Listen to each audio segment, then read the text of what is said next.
অনেকেই বলে থাকেন বাংলাদেশের অন্দরে ভারত বিরোধী সলতে পাকানোর কাজটা নাকি তিনিই করছেন।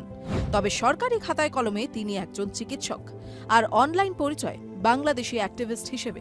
নাম পিনাকি ভট্টাচার্য।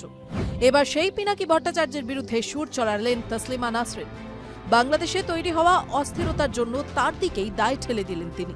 নিজের সোশ্যাল মিডিয়ায় একটি পোস্ট করে তিনি লেখেন, অনলাইনের মাধ্যমে বাংলাদেশে ভয়ঙ্কর বর্বরতা, সন্ত্রাস এবং নৃশংসতা ছড়াচ্ছে। দেশের জাতীয় সম্পদ নষ্ট করছে পিনাকি ভট্টাচার্য। এই হিন্দু নামধারী ইসলামী সন্ত্রাসীটি গণতন্ত্র বিরোধী, মানবাধিকার বিরোধী, বাক স্বাধীনতা বিরোধী এবং নারী বিদ্বেষী। তার আরও দাবি, ফ্রান্সের প্রেসিডেন্টকে সবাই লিখুন যে পিনাকি ভট্টাচার্য নামক এক ইসলামী সন্ত্রাসী প্যারিসে বাস করছে। সে অনলাইনের মাধ্যমে বাংলাদেশে ভয়ের আবহ তৈরি করছে। তার বিরুদ্ধে রিপোর্ট বেশি হলে ফ্রান্সের প্রেসিডেন্ট কোনো ব্যবস্থা নিতে পারে। ইসলামী সন্ত্রাসবাদীরা সে দেশের কম ক্ষতি করেনি। আজ পিনাকি তার নিজের দেশে সন্ত্রাস করছে, কাল ফ্রান্সেও করতে পারে। সুতরাং প্রেসিডেন্টকে ব্যাপারটা গুরুত্ব সহকারে পর্যবেক্ষণ করতে হবে।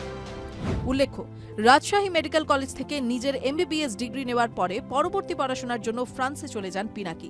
এর দশক কয়েক পর সে দেশের রাজনৈতিক শরণার্থী হয়ে যান তিনি।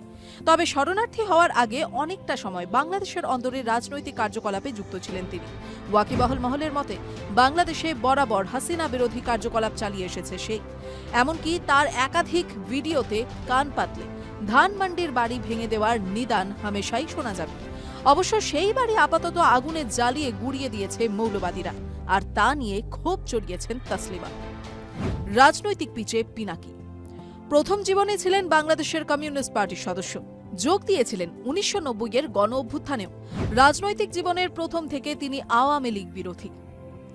রাজনীতি থেকে অ্যাক্টিভিজম। সোশ্যাল মিডিয়ায় পিনাকির পরিচিতি কোনো রাজনৈতিক নয়, বরং অ্যাক্টিভিস্ট হিসেবে।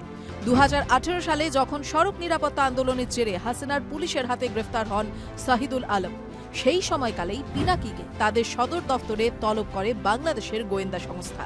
বিপদ বুঝেই এক বন্ধুর হাত ধরে প্রথমে ব্যাংকক, পরে ফ্রান্সে গিয়ে রাজনৈতিক শরণার্থী হন তিনি। সেই থেকে ওই দেশেই রয়ে গিয়েছেন পিনাকি। প্রসঙ্গত, এই অনলাইন আন্দোলনকারীর মুখে কিন্তু শোনা গিয়েছে ভারত বিরোধী বার্তাও। হুব্বা সিনেমাটি প্রকাশের পর তিনি বাংলাদেশের অভিনেতা অভিনেত্রীদের আর্জি করেছিলেন ভারতীয় প্রযোজনার সঙ্গে কাজ না করার। এমনকি বাংলাদেশের অন্দরে ভারতীয় পণ্যে বয়কটের দাবিতেও সুর চড়িয়েছিলেন তিনি।